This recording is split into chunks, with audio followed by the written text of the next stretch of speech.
Alrighty, I want to talk about a story that I've been wanting to talk about since 2001. Obviously, I haven't gotten into it, but I'm telling you, this is one of the biggest stories ever in our country's history. I don't know if you remember a segment back when Tom Brokaw used to do the evening news. It used to be called Fleecing of America.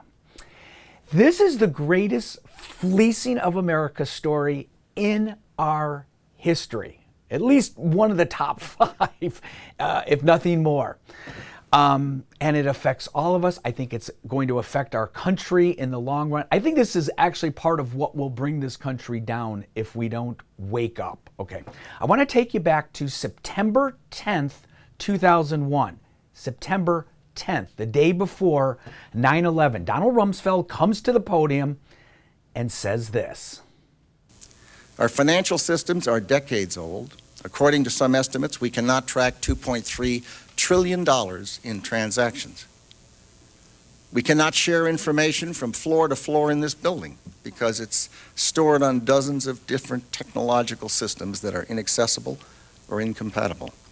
So there you have it. Donald Rumsfeld on September 10th, 2001, telling the American people that $2.3 trillion is missing from the Pentagon. Missing. We have no idea where it's at. We don't know who spent the money. We don't know how the money left the Pentagon. We have no clue where $2.3 trillion has disappeared from the Pentagon. Now, jump to the next day, September 11th, 2001.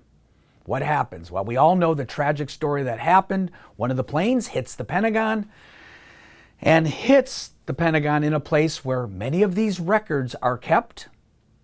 The accounting records are kept, and some of the people working on this very thing about the missing money are killed from this tragedy of this plane hitting the Pentagon. Okay? $2.3 trillion missing from the Pentagon. Now, I'm not here to talk about conspiracies. I know there's a lot of people watching that are going to talk about that.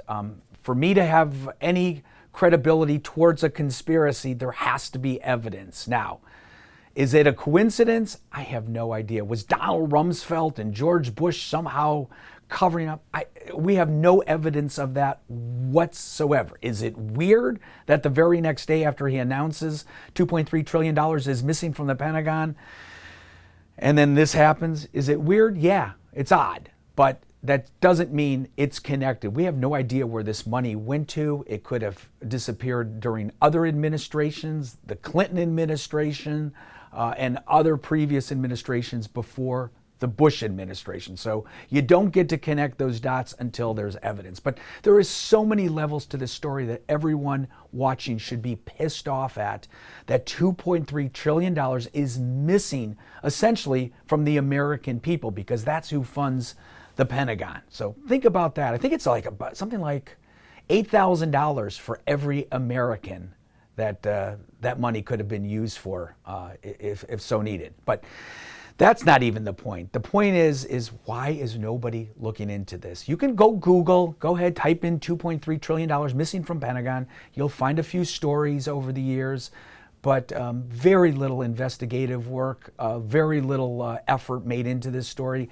Where is the American media on this story? Where is the New York Times? Where is the Washington Post? Woodward and Bernstein, you could win an award for uncovering this money and the disappearance. Nothing. Fox News, why don't you send some of your investigators out? Newsmax, what are you doing? You can win high-profile awards for this type of investigative journalism. Nothing.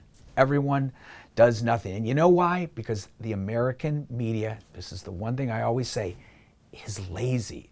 Okay? They're lazy. It takes work. It takes time. It takes dedication.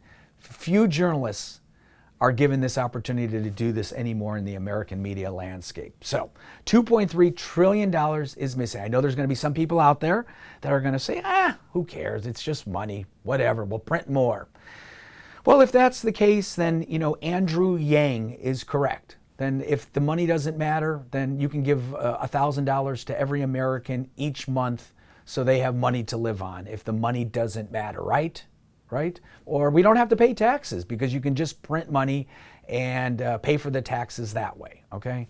Of course you can't do that. Of course, this is going to continue to devalue the American dollar, as we are witnessing as we all go to work and school every day.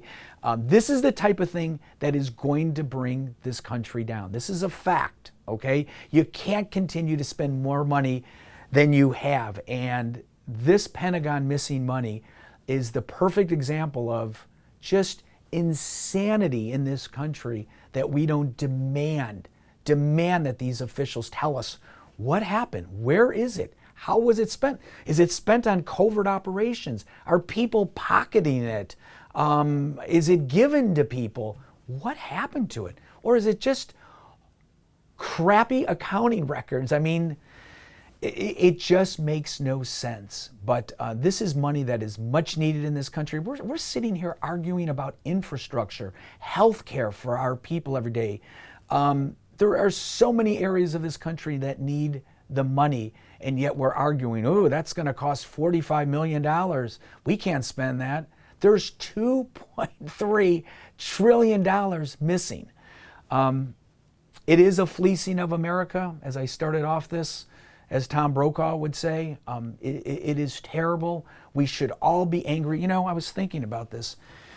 I don't understand why people stormed the Capitol. It makes no sense to me whatsoever. You broke the law, you broke this.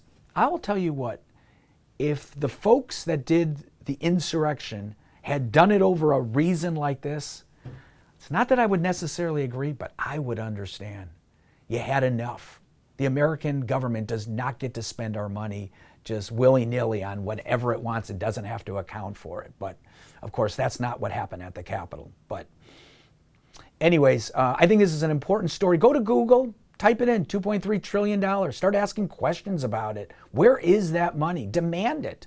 Demand that somebody answers to this and explains what happened out there.